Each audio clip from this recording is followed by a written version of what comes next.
So, nagtataka kayo mga pare ko, no? Bakit tayo kukuha ng HD3 na motor?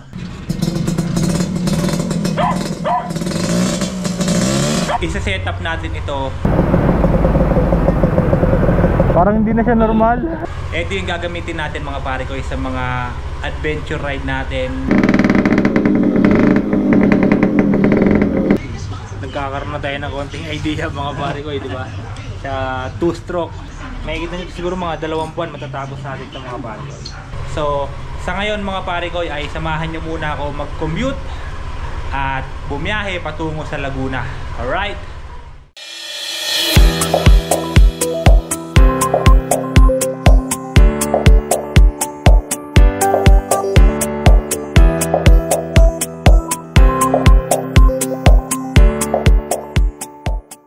Yon, welcome back sa inyo mga parigoy at andito na naman tayo gagawa ng isang content na kung saan ay kukuha tayo o titingin pa lang ng isang old school o old model na motor, ang Kawasaki HD3. So nagtataka kayo mga parigoy, no, bakit tayo kukuha ng HD3 na motor?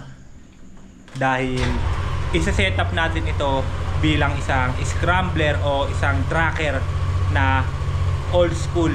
At ito yung gagamitin natin mga pare ko sa mga adventure ride natin, like pag magka-camping or mamumundok tayo. Susubukan natin kung kaya pa ba ng isang HD3 build bike ang mga biyahe ngayon. Karamihan sa atin ay hindi na gumagamit nito pang mga pamasada na lang or what, or pang service, pero tayo gagamitin natin siya sa mga pang travel vlog natin mga pare ko, ang HD3 Kawasaki na 2-stroke. Alright, so ngayon ay pupunta tayo sa Laguna. From dito sa Bulacan, sa bahay natin, ay dadayuhin natin sa Laguna at i-check natin mabuti yung motor na binibenta niya, no? So sa ngayon mga pare ko ay samahan nyo muna ako mag-commute at bumiyahe patungo sa Laguna. Alright? Alright, may dala na kaming helmet mga pare ko. Para in case na magustuhan natin yung Kawasaki na yun, na HD3, ay diretso uwi na natin. Pero sana wala siyang problema at may uwi namin from Laguna to Bulacan naman, no?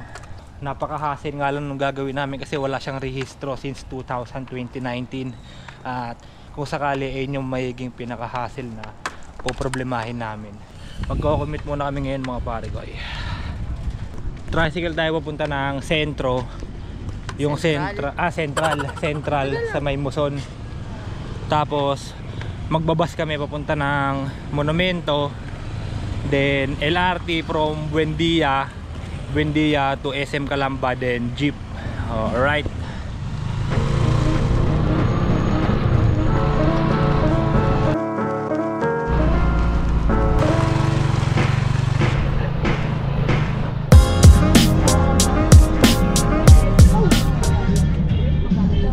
Diose. Sa Diose na tayo ba? No. Ngayon na lang ulit nakasakay ng bus. Ha? Umuwi akong Batangas nung huli ko sakay ng bus. Ngayon na lang ulit. Dito na tayo sa Diose mga pare ko. Dito na tayo bumaba. Para din tayo maglalakad papuntang LRT doon sa may Balintawak. Yan. First time namin sa Maynila. Wow!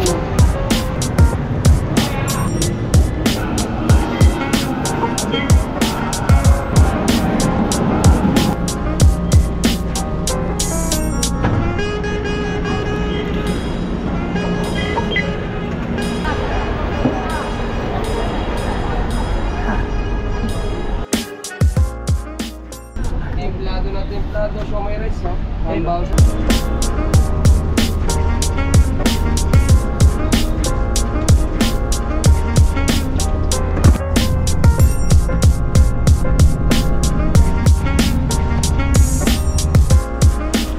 SM Calamba to, boss? Oh, SM, Calamba, SM!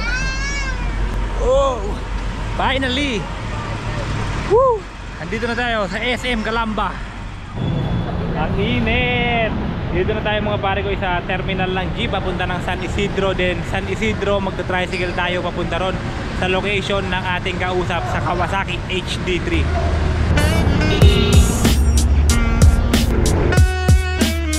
Andito na tayo mga pare ko sa sakayan ng tricycle. Kilala niyo si Poli, boss? Oli. Mekaniko? Doon sa loob. Magkano ang ganito? Ang salaka namin po 30. 30, dalawa?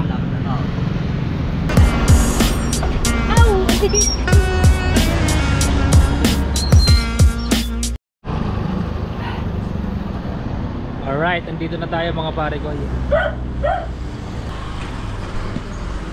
Paps. Yan. Medyo layo pala nito, Paps. Ito yun, no? Oh, yeah. Ito yung HD3 na titignan natin mga pare ko. Labag ko lang yung gamit ko, ha? Bumiyahe rin tayo ng ilang oras na. 11 tayo malis eh. 9 ba? 9, 10, 11, 12, 1. 4 na oras din yung biyahe natin mga pare ko para ma-check lang natin etong Kawasaki HD3 na to. So check ko muna to mga pare ko, no? Tapos update ko na lang kayo. Tayo ka na guys. Nag-overheat ko ba pag ganito? Hindi nag-overheat ka na susunod. Basta dito sila ang tatakbo yung tuti. Magkana kung flip pag niya? Oo, lalagyan mo lang to ng tuti rin para diretso takbo. Haluan pa rin. Pwede haluan.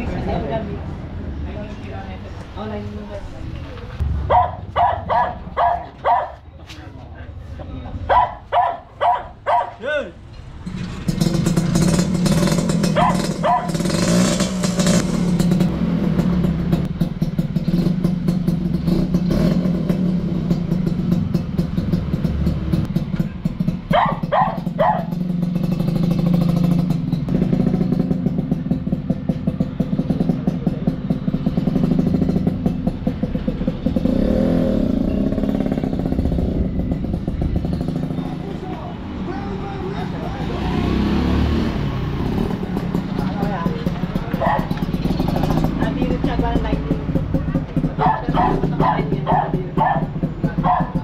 A few moments later.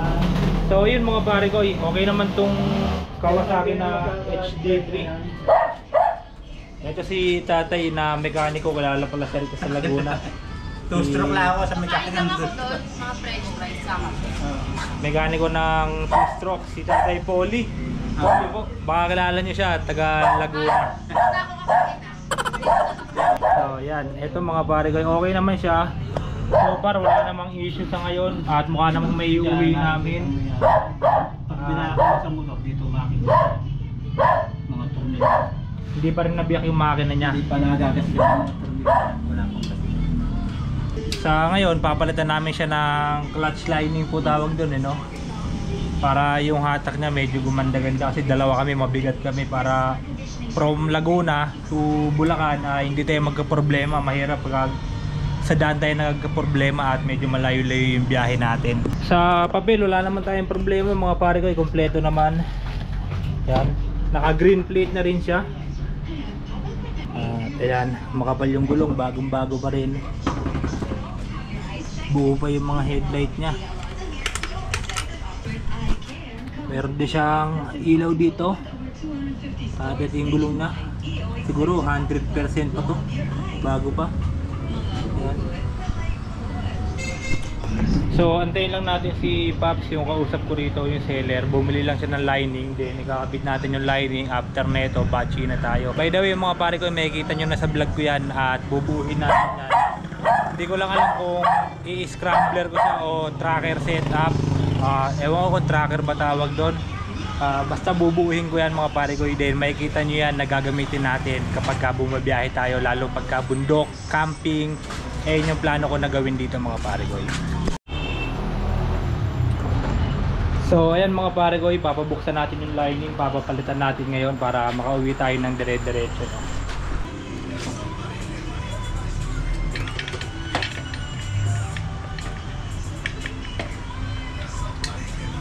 Okay, yan, pakita mo. Ayan po yung lining niya. Ayan, lining. Paano malalaman pag may issue na po yung clutch housing niya? Hindi, maganda pa naman ang housing niya. Yung bungi ng yung ngipin. ngipin, sa ngipin niya. Okay. Ayan. Yan to, hindi pa siyadong matalim. Yan, hinahanap niya. Yung may tama yan, may tama. Wala pa yung tama yan. Yung pinaka, niya sa Pagka yung sa hatak ng motor, ayan yun. Oh, ito. Ayan, yung apat. Sige. Wala pang kagas-gas niya. Okay. Kasi, wala pa siyang tama sa remote, hindi pa napupukpok. Ay, doon makikita yan sa bilog. Yan, no? ito. Yan, Rematch yan. ito eh. Wala pa siyang kalogo. Ang ganda pa ito. Ayos pa ito. Ang ganda pa ang ngipin niya. Stock pa talaga siya. Ang Kasi ngipin nakita niya, ko wala pagka pa. ginagawa yan, ito eh, di ba? Oh, yan. Matagal yung pin. Yung rematch niya na gagas-gas. Oo. Pati yung housing mo.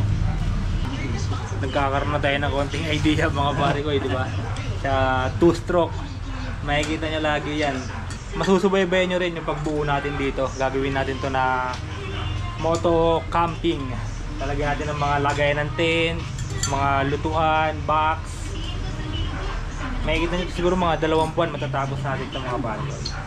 Alright mga pare ko, ito yung ating Kawasaki na clutch lining. Yan. Genuine siya. Genuine yan o. HD3.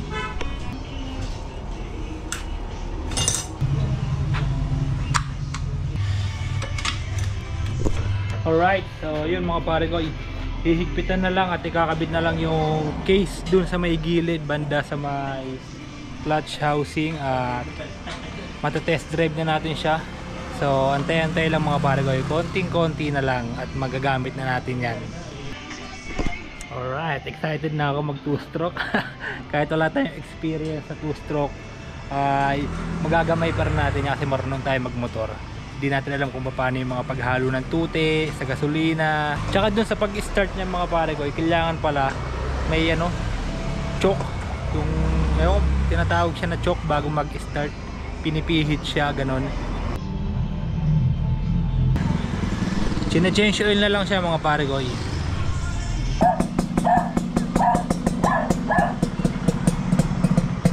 Bango ng usok ng 2-stroke. Alright, so ito mga pare ko, ito-testing na natin siya. Okay na tayo? Sige. Aha. Ay, malangis. Testing.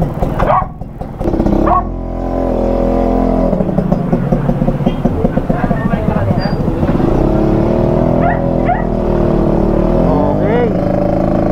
Taas lang talaga mga pare ko yung nung tapakan niya. Nalilito ako sa shifter. Nasanay tayo sa NK na 1 down 4 up. Yan.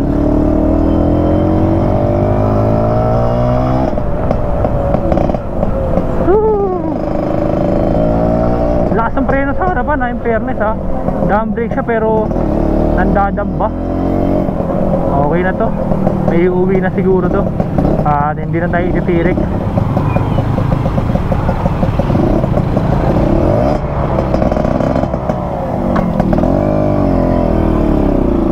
Nalilito pa ako sa cambio.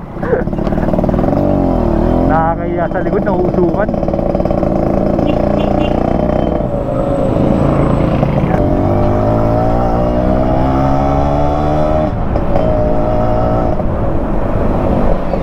Yun. Okay, so gawa na lang tayo ng deed of sale na bago para sa amin dalawa, tsaka ng letter na nabili ko siya ngayon. Para kahit paano kung na-checkpoint tayo ay meron akong pwedeng i-reason, no? Alright. Grabe ang usok niya. Nakakaya talaga ang usok. Grabe.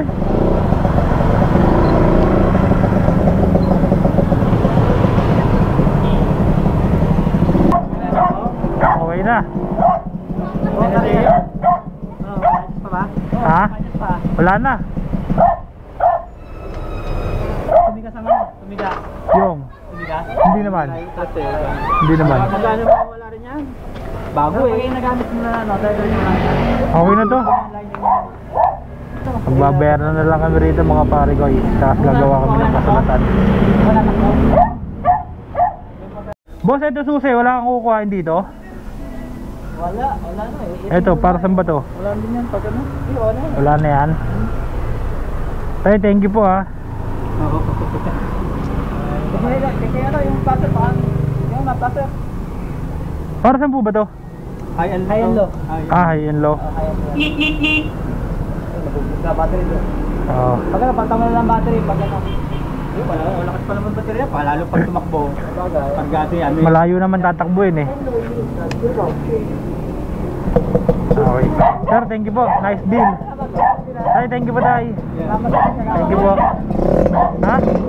Ha? Diyan? Oh, dito yan. Ha? Kaya yan, may tricycle nga kaya eh. 4 pa sakay eh. Diba? Kaya, dalawa kaya. 4 nga sakay ng tricycle, kaya yan eh.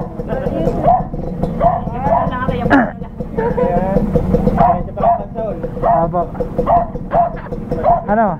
Okay na. Ha? Thank you. Hindi ka nahirapan? Thank you po. Thank you po. Ano ba ako? Di na. Wala kasing ano ti. Wakain mo lang tuti na tuti dyan. Tuti, wakain mo lang tuti. Thank you. Okay, iuwi na natin itong mga pare ko. Tatakbo tayo ng Bulacan. Woo! Nahihirapan ako. Ang liit. Ang liit. No? Yan. Nakakatawa mga pare ko. Nakadituti tayo. 2023 na no. Natry natin to na mapaganda mga pare ko. Tapos gagamitin natin siya na biyahe pang bundok, pang mga camping. Parang hindi bagay sa akin. Ang laki ko, mahal eh no. Ba't sa iba parang ang laki tignan nito? Ba't para sa akin parang akong naka-Mio? Yan. Thank you nga pala kay ano no, kay Sir Romel sa nagbenta sa akin nito, tsaka sa gumawa nito kay Tatay ano, nakalimutan ko yung pangalan niya. Ala. Si ano, Tatay Polly. Tatay Polly, ba't namamatayan? Baka mababa yung minor nito. Kanina yun, adjust na namin eh. Yan, bigyan nyo nga ako ng idea mga pare kung ano yung dapat na alagaan dito sa dituting motor no, kung paano siya i-maintain. Grabe, sobrang lakas ng usok niya. Ayan no, yung motor sa likuran pumunta na sa harapan kasi lakas ng usok. Nakakahiya na pag naka-traffic no, parang nakakahiya siya pag traffic no. Ang lakas ng usok niya. So yun lang mga pare ko, sana makauwi tayo ng ligtas at hindi tayo mahuli dahil pasunga ang ano nito, ang rehistro nito since 2019. At sana makauwi tayo ng walang aberya, hindi tumirik dahil hindi pa natin kondisyon ng motor na to at hindi pa ganun kalaki ang tiwala ko sa kanya kasi hindi ko pa siya naaalagaan at hindi ko pa siya napapamaintain base sa ako mismo ang ano, ang nag-aalaga. Ganun kasi ako mga pare ko eh.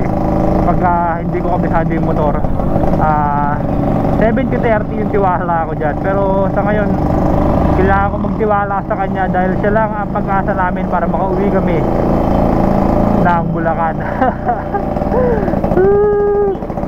Pero ang ganda pa ng makina niya. Feeling ko naman hindi pa siya nabibiyak. Usok niya, normal pa ba yan mga pare ko?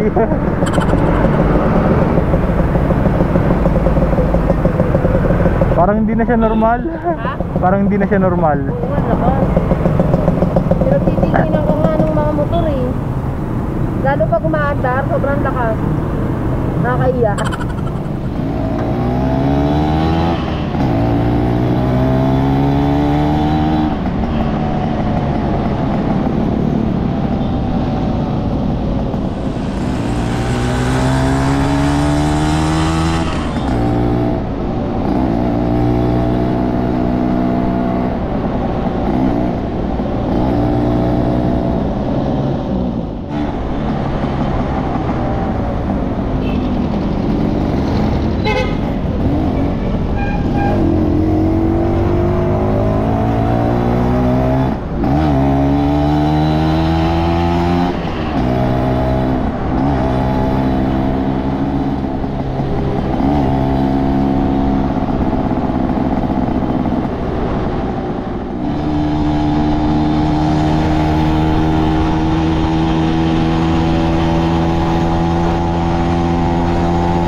Good morning mga pare ko, at eto na nga, naiuwi na natin ang legendary na Kawasaki HD3.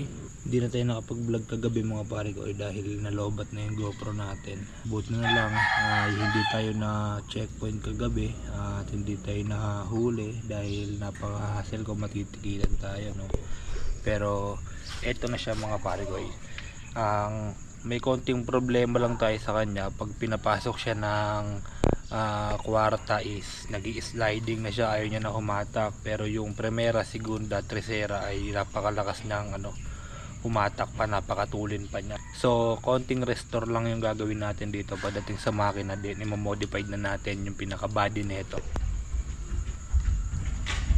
May isa pa pala tayong problema rito mga pare ko, yung kanyang carburetor ay nag-overflow kapag naka-open. Kailangan lagi mo siyang papatayin. So ito may tagas dito sa sa gas. Yan, maganda pa naman siya mga pare ko, maganda pa yung makina niya.